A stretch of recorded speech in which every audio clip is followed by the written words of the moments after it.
Today is a very different kind of episode. I have with me Marlee Liss, and she has a very important story to tell us. And we're going to stick with the usual conversational format, but I really want to hold space for her incredible story. She is a somatic coach, an award-winning speaker, author, restorative justice advocate, and lesbian Jewish feminist. Her sexual assault case became the first in North America to conclude with restorative justice through the courts.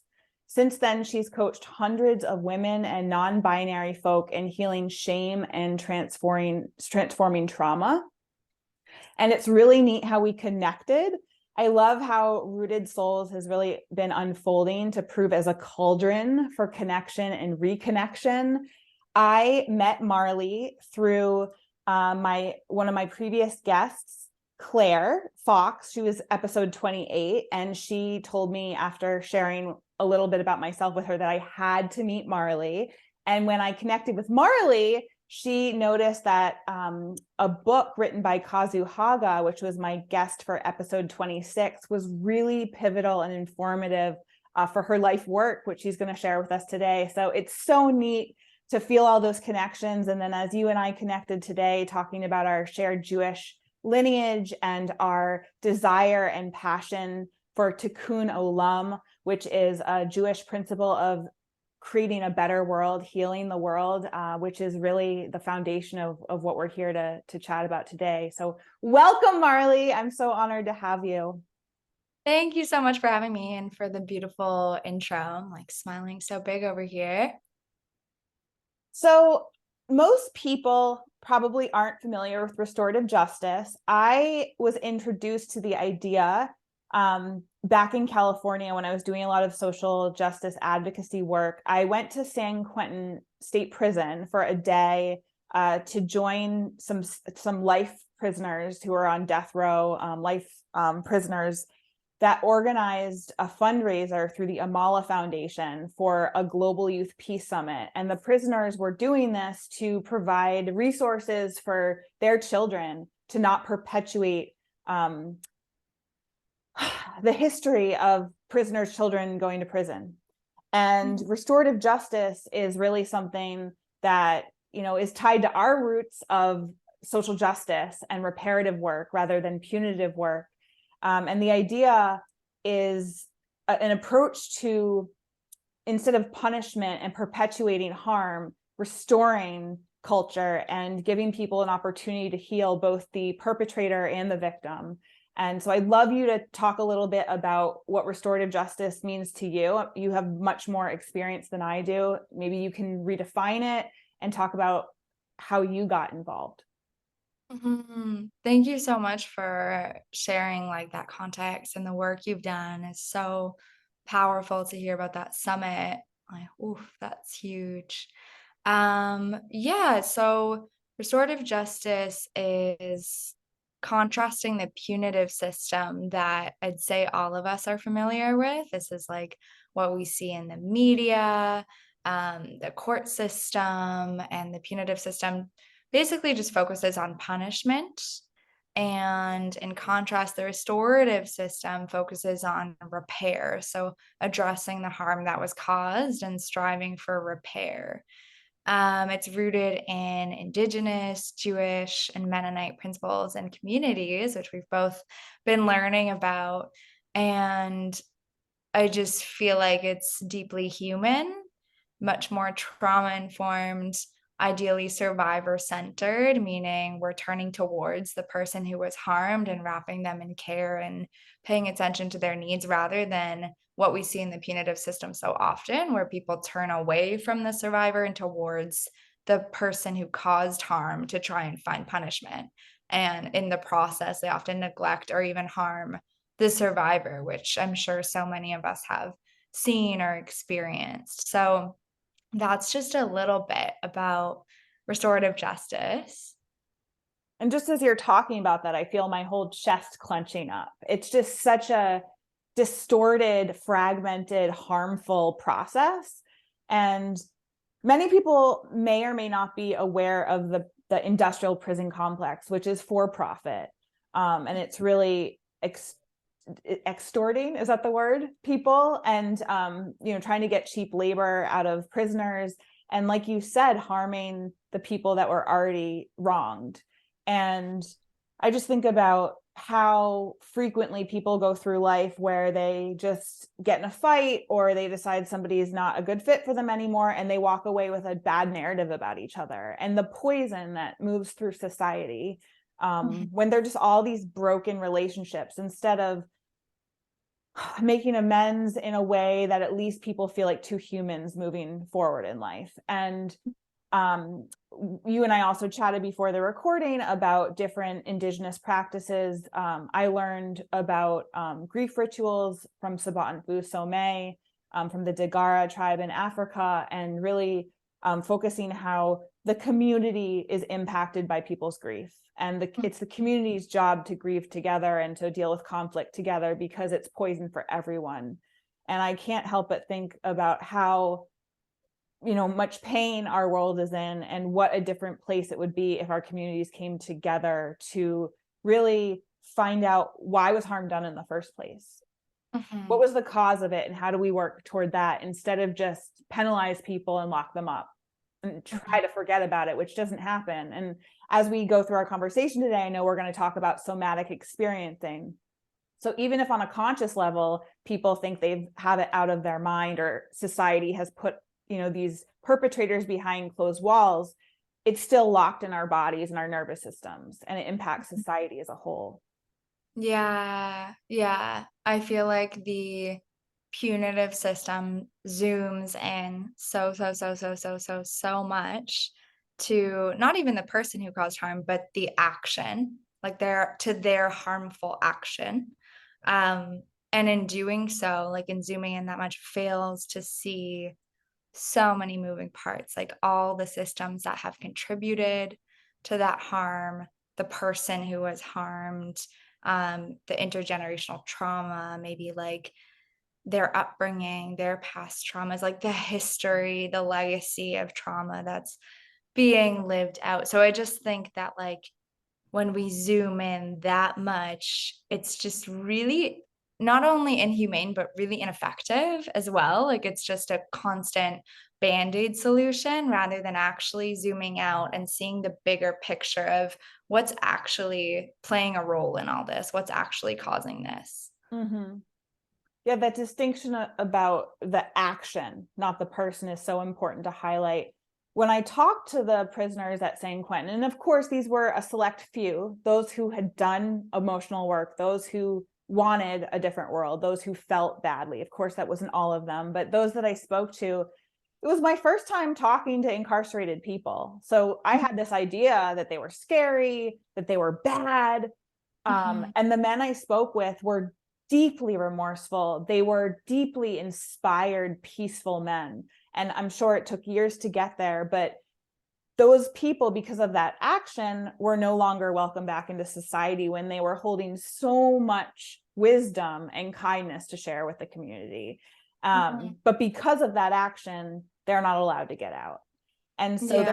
they're, just, it's so inspiring to consider that people have a place and a permission to change and to grow and to heal, because we all do.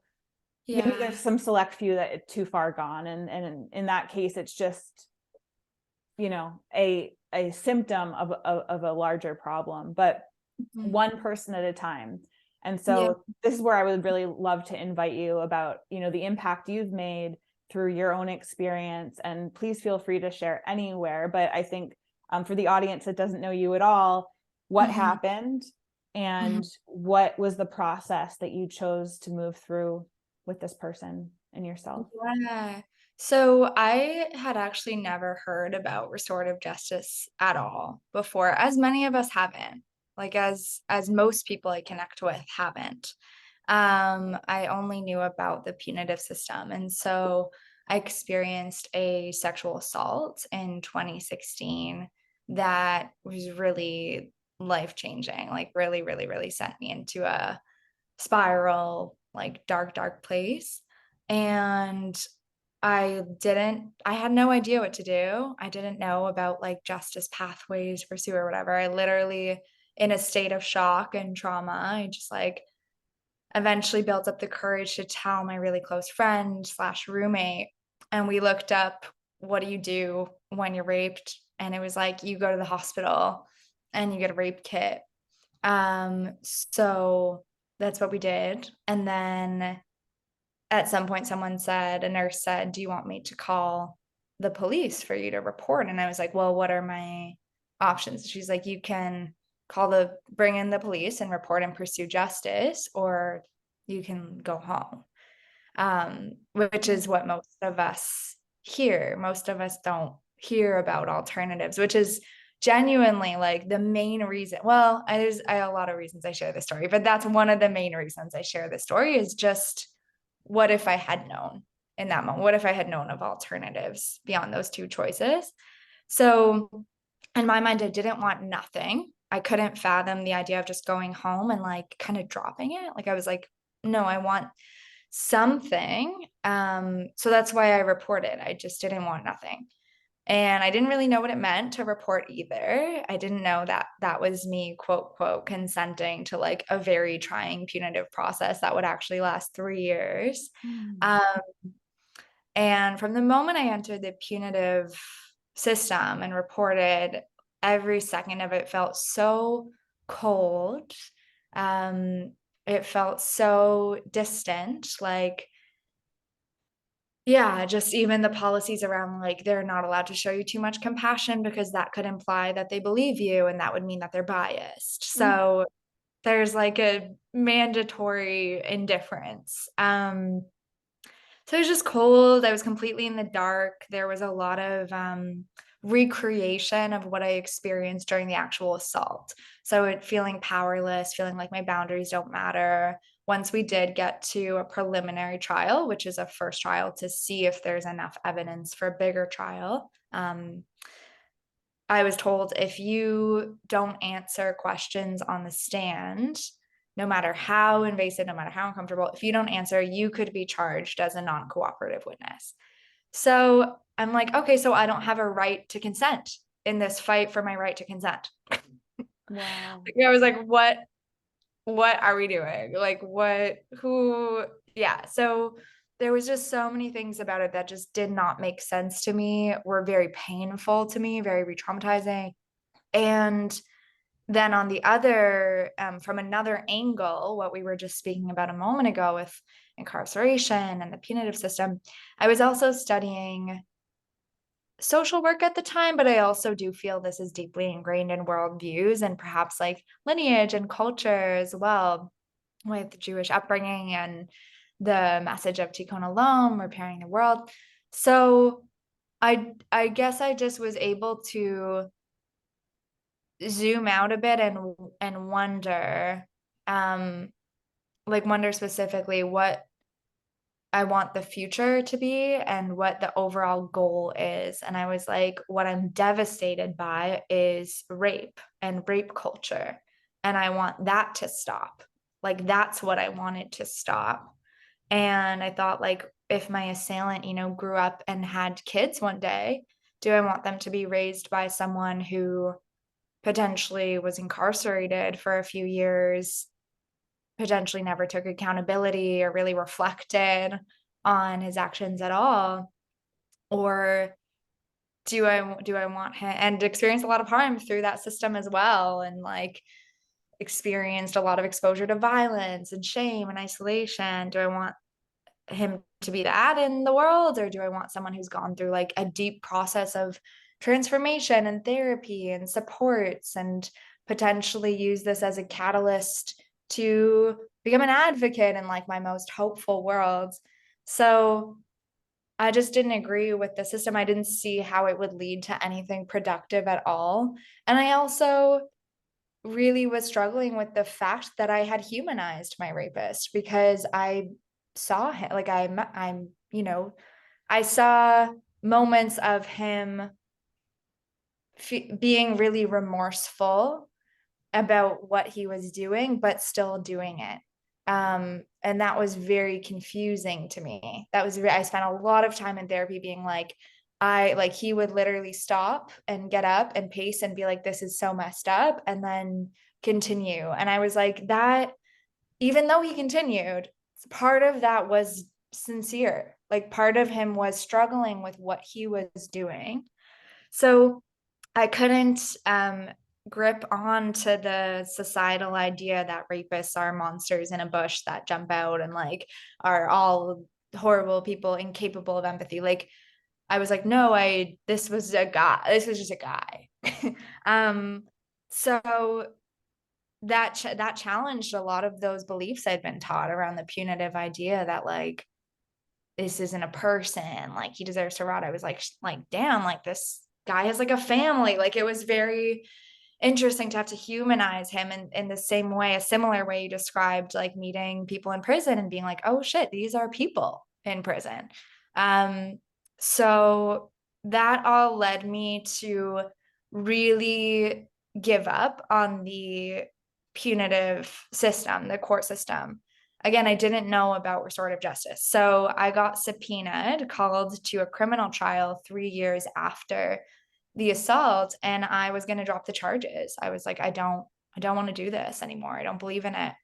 But I still felt really like empty. Like I felt like I was like, there was like a void in it. Like I was like, I haven't gotten what I needed. Like there's no closure. So it felt very devastating. And I remember like having 1 week where I was going to drop the charges and I was just crying so much.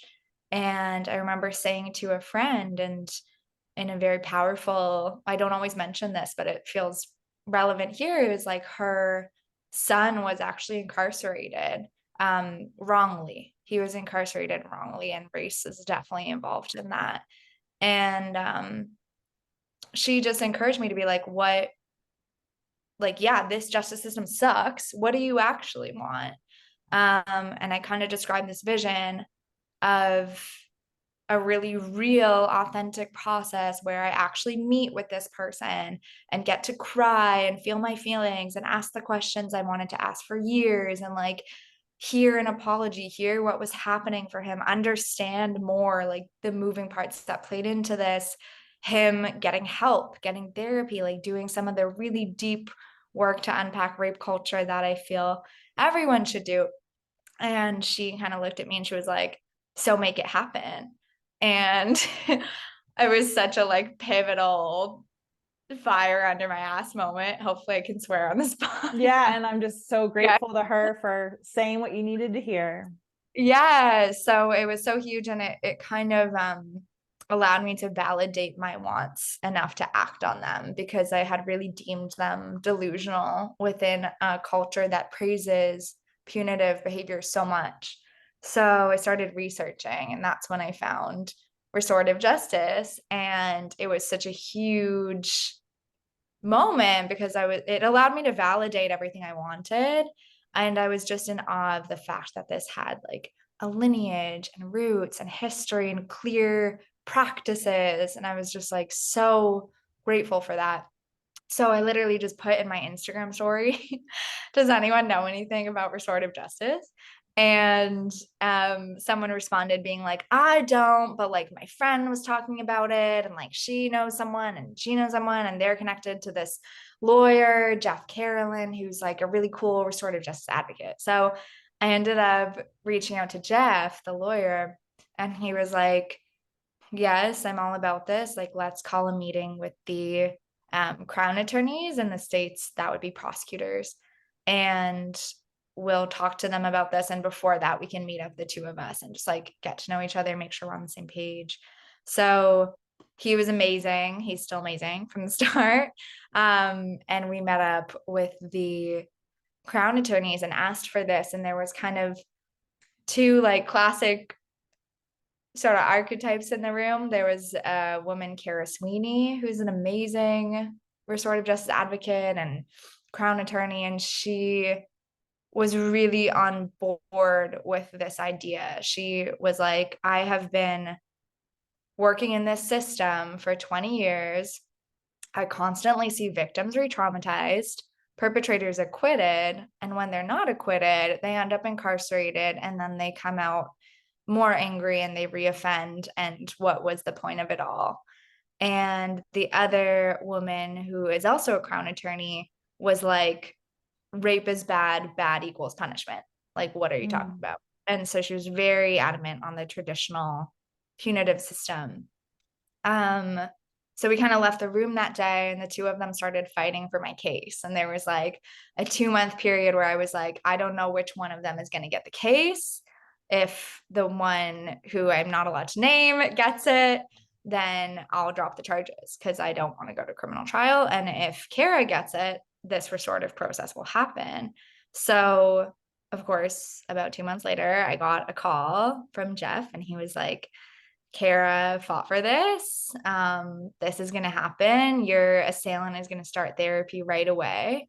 And eventually you'll meet in this circle. And that was already a huge healing moment. A lot of people will be like, oh, the circle, like, when did the healing start in the circle? And I'm like, no, like the biggest healing happened from that moment.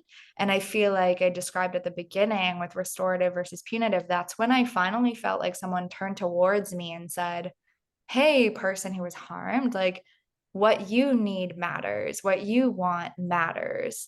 Um, and that was just so healing already.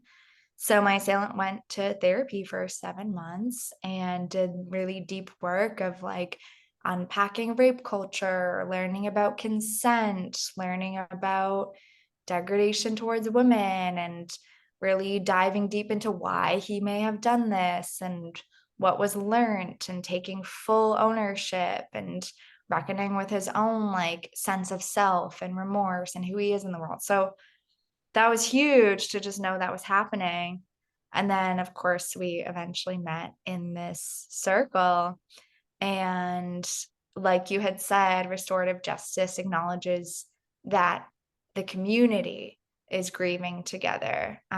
Like you had talked about with Indigenous communities and that grief work, there's an acknowledgement that more than one person is affected. So my mom was there as a person impacted. My sister was there as a person impacted. The lawyer, like Jeff and Kara, were there as people who had now been really changed by this whole case, not as a lawyer in a crown. My assailant was there, a friend was with him, and there were two mediators holding the space. And they asked us just one question in the circle, which was, what brought you here today? That's all they asked. And we went around the circle for 8 hours answering that one question. Um, and it was incredible. I remember the mediators had said, you'll see that the circle takes a life of its own. And beforehand, I was like, I don't know what you're talking about. Like, I'm just scared. Like, I got really nervous. Like a week, 2 weeks leading up to the circle, I was like, oh my God, like this is scary. Um, but they were so right. And the first naturally there were 3 rounds. The first round felt very much like getting all the toxicity out, like voicing the anger, voicing the hurt, the impact, seeing like, we'll talk about a somatic lens, but like getting it all out of my body felt so important. Having the time and space to do that, which you don't have in court, and having the opportunity to be real, which you don't have in court. In court, you have to be a perfectly curated, quote, quote, credible victim, doesn't cry too much, doesn't look too stoic, like all of that crap. So that was really powerful, really healing. When I got to my assailant, he shared a lot about his journey of the ways that he did minimize this at first and did kind of deny it to himself at first, and then eventually went through a really deep process of like like he described it as like all the memories of that night unlocked, and he could not like shove it down. And he did have a moment like looking me in the eyes, and he said, I'm sorry, I sexually assaulted you. There's nothing I can do to take it back, but I hope that being here today can help. And for some people, that might sound like just words, but it was so huge for me. And it felt like a knot untied in my stomach. I was like bawling and bawling, but it was like a very relief based cry. Um, yeah, it was a really huge moment. And he was really there as well, like in body language and emotion. My biggest fear was that he'd kind of be like, I showed up. What else do you want from Yeah. me? Yeah, that Sort makes of. sense. But it wasn't that. He was really like hand on heart, tearing up, looking at my mom when I said especially emotional things, and then looking back at me. So that felt really, really meaningful. And then the second round of the circle kind of became about empowerment and like, what now? What are we calling for now? And kind of bringing in the more bigger than ourselves picture of like what played a role in this and what needs to change. So we talked about like, he talked about like locker room talk and growing up and this like kind of hookup culture, which I would call rape culture, and being praised for like getting girls and all of these things and the ways he'd been unpacking that in therapy. And I really called him in being like, listen, buddy, like you're not going to prison, so you should really make meaning of this in the way that I have. Like this is, such a huge transformation from such deep hurt to really deep healing. And it did feel so much bigger than ourselves in that circle as well. And then the third round became so much about like hope and just kind of amazement that we had even done this. Like we were just sitting there, and this is heavy. This is a heavy thing I'm going to say, but we were just sitting there, and I was like naming that there was a point where I wanted to take my life from this. And he shared that there was a point that where he wanted to take his life from this.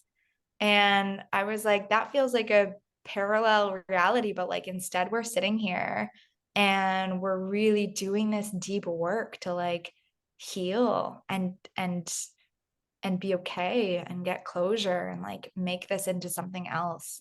And it just felt so huge. I felt like so proud of myself and everyone in the room. I felt amazed at how much compassion I had for him without minimizing the hurt at all.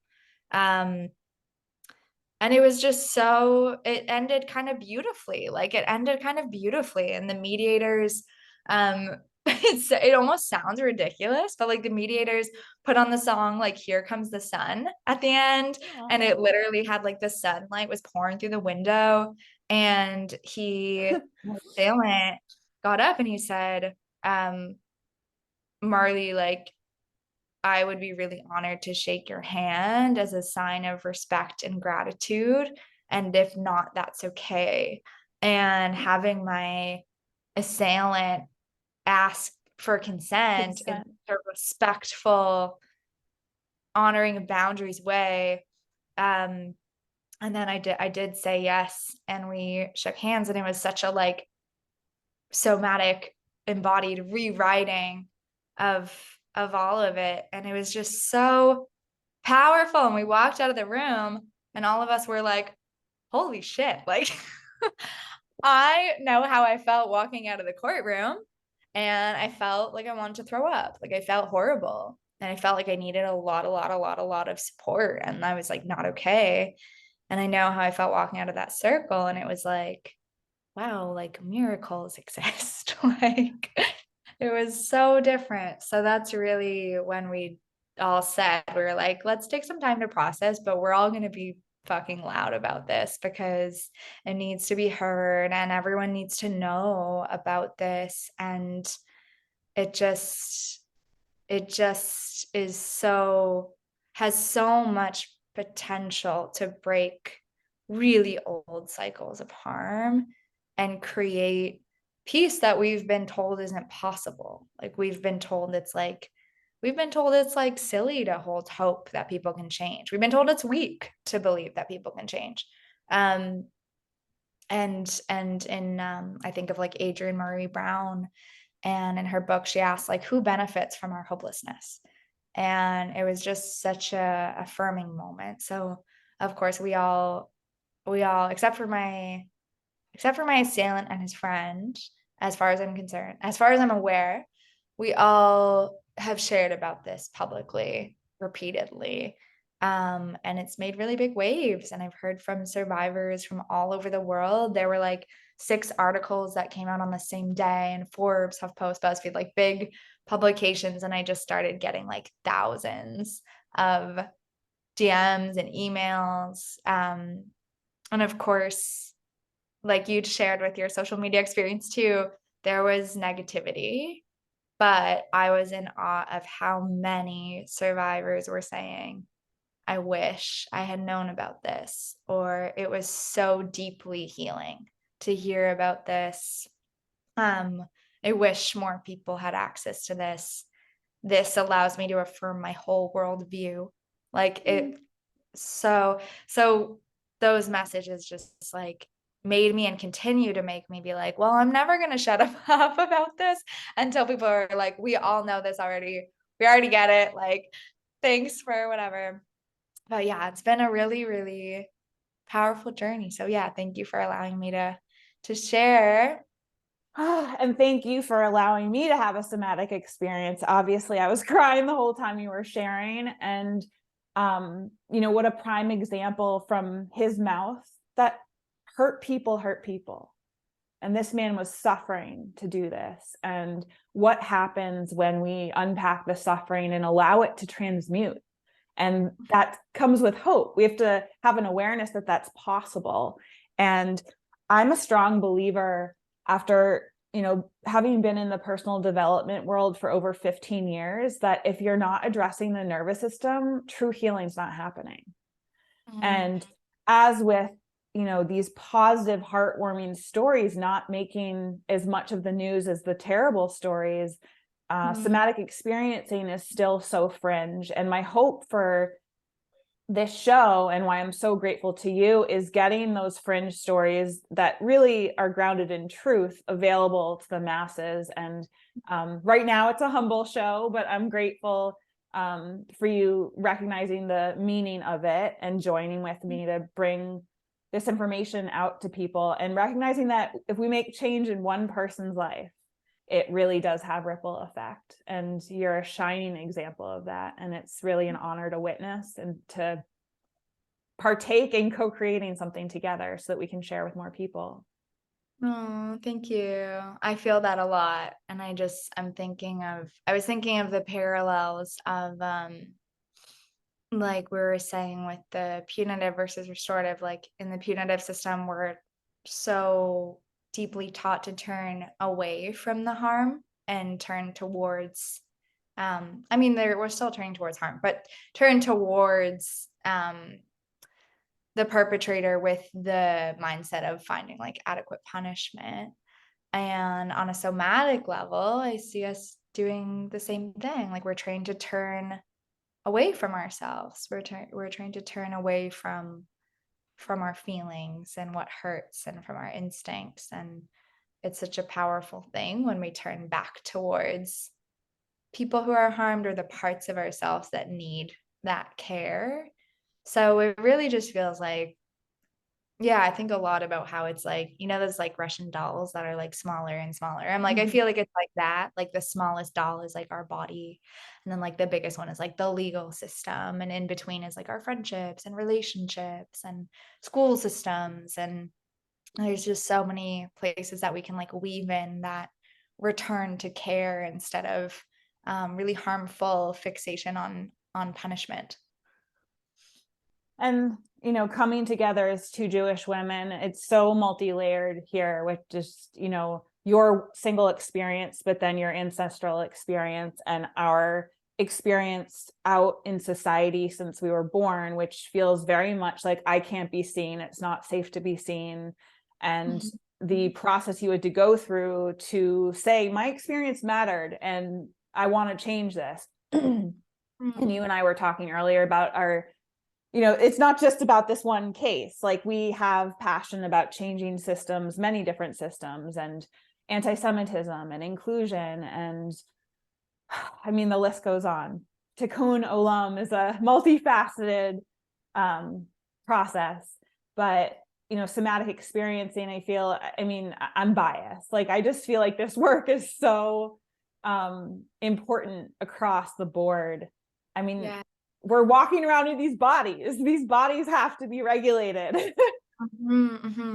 Yeah. And it's interesting because I feel like I was excited when I read your podcast description because you said something about spiritual, like not spiritual bypassing. Remind me the language you used. Just cult like spiritual concepts that lead people astray. Yes, I have many, many, many, many feelings about that. And I used to ping pong a lot between two extremes of social justice activism and like fighting the fight, fighting the systems. And then on the other end, a lot of new age spirituality that was very extreme, a lot of bypassing, solely focus on like personal development. And I always felt incomplete in both of those, but there was also something that I did connect with in both of those. And I think the somatic work just bridges it so beautifully because it's not denying one or the other. I mean, we're not bypassing because like soma is the body, like somatic, it asks us to be grounded in our bodies. But we're not neglecting, we're not neglecting what's going on in the world because the somatic lens is acknowledging that like what's happening in our bodies is shaped by the world and the systems around us. And also the world and the systems around us are shaped by and through our bodies. So I'm just like, what a gorgeous bridge that I no longer feel like I have to choose one or the other. And I just think that we can't fix systems from dysregulated nervous systems. Like, I just don't think it can happen. I don't think we need to stay in this way of thinking where we're choosing one or the other in terms of self-development or social justice. I'm like, no, we can do both, and we don't have to be quote quote perfectly healed, because that's not even a thing, before we engage in any kind of activism. But I do feel like they have to go together, and that when they are together, it's so much more powerful and meaningful and beautiful. Yeah, episode 26 with Kazu, I'd reached out to him because I saw that in the self-development arena, there was little community community awareness, community support. And in the social justice arena, there's very little personal development. And that we can't do one or the other. So where is that bridge? And he said that he is witnessing a shift in the social justice communities where people are starting to take more responsibility for their own healing, so that they're not causing more harm in circle space. And one of the motivations for me to bring out Rooted Souls is because I was noticing that in the spiritual space, there was all this spiritual bypassing and individualism that was harming the community.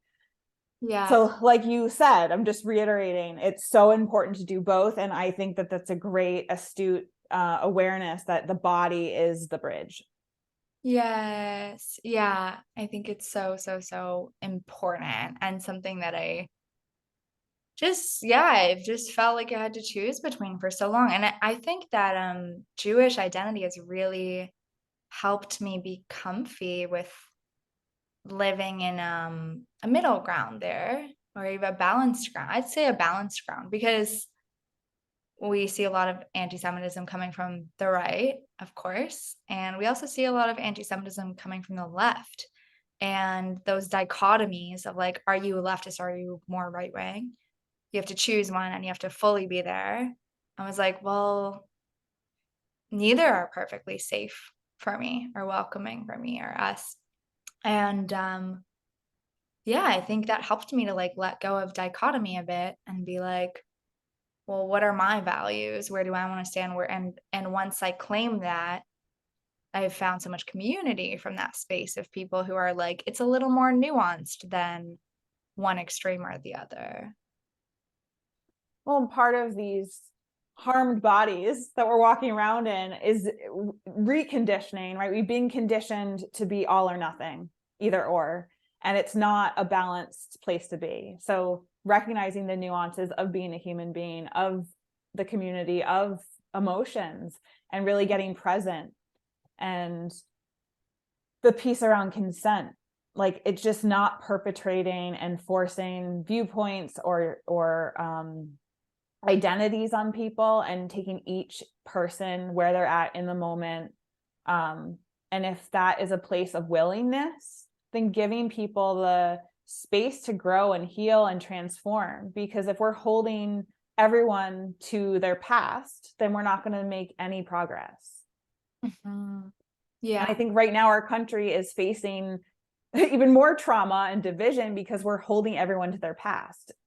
If we could let go of the definitions and what we're trying to prove we are, and just get, really honest about what's going on, what matters now, not what matters about, our religious leaders told us when we were children, or what our political parties stood for, but where are we at today, and what do we need to thrive as individuals and communities? I think if that was the basis for votes and decisions, we'd be in a very different situation.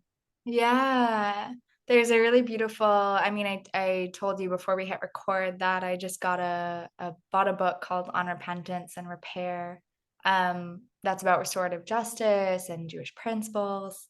Um, I know the author's last name is Ruttenberg, but I'm forgetting her first name, so I'm not going to say it. I But will search it and put it in the show notes. amazing, yeah. But I've been learning a lot about how like Jewish principles reflect and shape and echo restorative justice principles. And I remember reading a story about how the Jewish people were always deeply valued questioning God's word and seeing if that felt right for them in their bodies. And I'm just like, that is so different. The like all knowing, whether it's a God, a political leader, religious leader, spiritual group leader, teacher, like whoever it is, this idea that there's like people who are all knowing, these external authorities. And we say, I have to do that no matter what. And we don't take that moment to check in and be like, well, does this feel aligned with my values? Does this feel okay for me? And we can weave that into so many areas of life, like in terms of rape culture and toxic masculinity and those locker room talks moment. If all the bros are making degrading comments about women, like, does the person turn to the external authority of the media and say, this is the way I'm supposed to talk about women? I don't know. Or did they take a moment to be like, does this actually feel true to who I am? Does this feel okay for me? Does this align with my sense of self, with who I want to be in the world? So again, it's like that somatic return of turning towards ourselves and our bodies. And it's very hard to know, how does this feel if we're detached from our body and our experience. And given the way society works, a lot of people aren't in their bodies, aren't in their own experience. They're functioning from what they think they should be, or who they've been told they are, or what their place in society is. And so a lot of the work I do with clients is helping them get clear about who they really are through their own lens, not mine, but Yeah. guiding people. And so much of that is beginning to get back into the body and tune into our own like sundial, our own barometer of what is sensation speaking to me, like what sensation am I feeling. And when people really slow down, a lot of people actually haven't taken the time to tune into their feeling. We're all functioning from our heads, and I think so much of our exposure to technology these days and so much information, we are going to our heads first, and it's keeping us disconnected. And so I think the process of healing is bridging the two and reinviting the experience back into the body and tuning in with the body. I think that our, probably with the rise of the way our modern medical care, there's little invitation for what is the body telling us. It's what is the data telling us? What is the analysis telling us? Not as much like, what are you actually feeling? Where's the wisdom in that? Yeah, and I think we'd see a lot of systems change if people came back to that. And this is why I had someone yesterday say, like, they were really expressing gratitude for my work, and they were saying it's very emotional, your work. And they're like an activist as well. They're just like, you take a very emotional approach. And I was like, I do. I mean, because that's naturally what comes out. Cause it is emotional for me. Like I'm obviously in a very different place when I tell it. Like I'm not in a panicked, like trauma state or something, but it still has emotions connected to it. But it's also that I really, really, really, really believe like embodiment brings emotions, and I do think emotions are catalysts for change and for shaping our behaviors and actions. And I've seen, and through the work I've done, like sharing this story again and again, sharing it with like a courtroom full of judges pretty recently, and seeing it like multiple judges move to tears and being like, whoa, like something has felt really off for me for a long time. And one said, I've actually felt nauseous every time I leave this courtroom, even when we get a quote, quote win. And I just haven't, I didn't know why. And now I feel like I do. Like, and so I really feel like change is an emotional process. Like it's an emotional process. Even thinking about academic learning versus life experience. Like, I remember like studying transphobia through the books for a really long time. And I'm like, oh, that's really horrible and all these things. But it's a different thing when you feel it through an emotional lens and you see people being harmed and you like actually witness that. It's such a different catalyst for changing our actions in the world. Mm.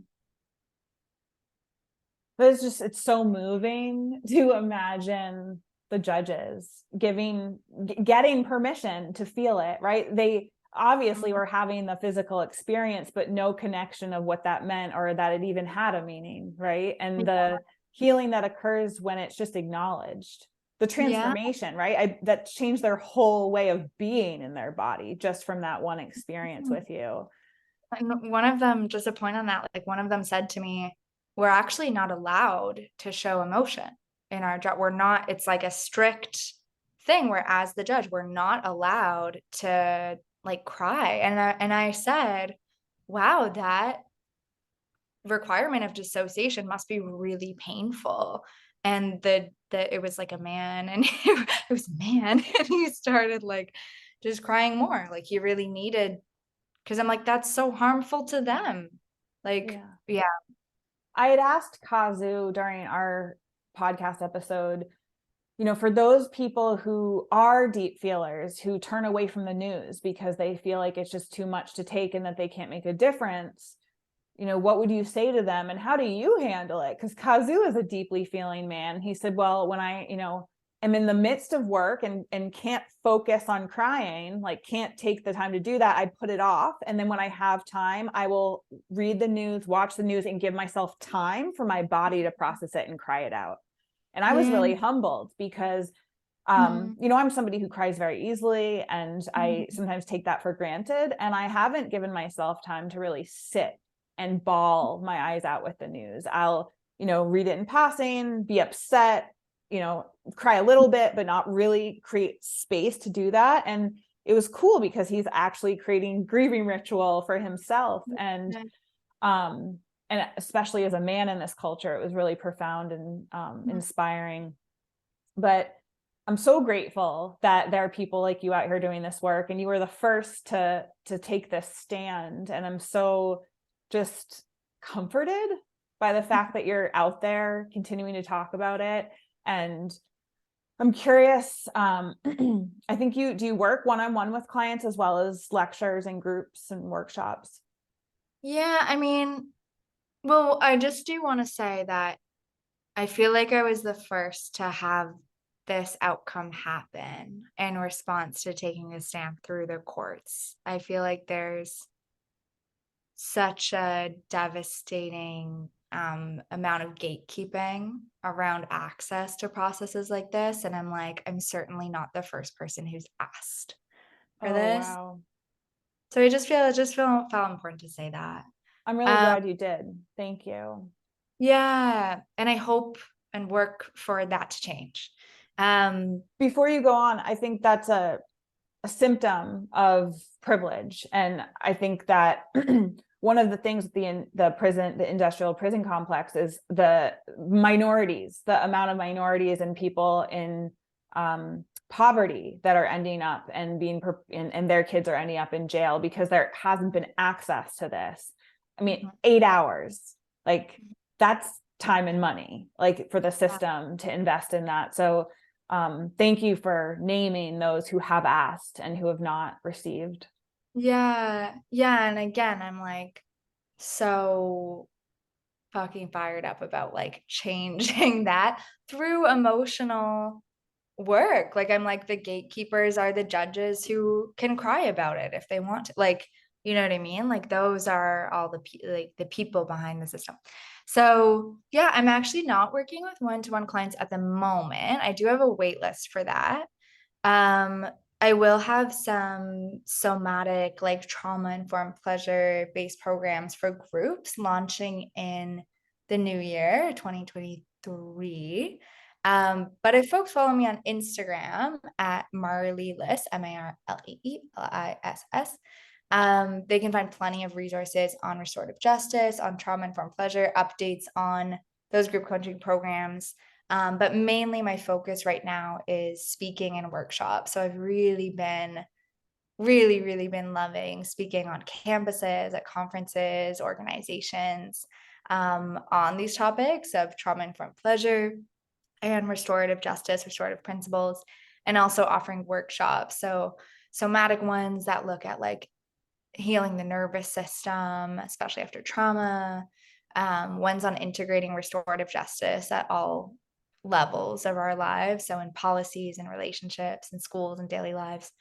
Ones on reclaiming self-pleasure for survivors. So there's really so many there. All of that information is on my Instagram or at my site, marleeliss.com. Probably the resource I'm most excited to share about is that I figured out some tech things and learned how to create a quiz. And if people go to marleeliss.com, they can take a 2-minute quiz and it'll put together a free personalized resource guide for them. So that the resources there can apply to fellow LGBTQ plus humans and allies, can apply to sexual assault survivors and allies, and can apply to anyone curious or passionate about restorative justice. I love it. All right. Well, I will absolutely have all those links in the show notes. And I usually like to leave the listeners with a couple tips that they can do at home. And I think going to your website and filling out the quiz is one. But do you have any favorite somatic techniques that you invite people to kind of begin this process at home on their own? Yeah. You know, this is such a simple one. Like I was going to say this whole like technical practice, but I'm like, this is really such a simple one, but just like take a slow, deep belly breath. Like just the power of breath is so huge. And we're in a culture that like teaches us to suck in. And also in a culture where fight flight is so normalized and so many of us are breathing like we're in crisis, which means we're taking short breaths and we're taking breaths that are high up in our chest. And so our brain is constantly getting the signal that we're in crisis and surrounded by threat.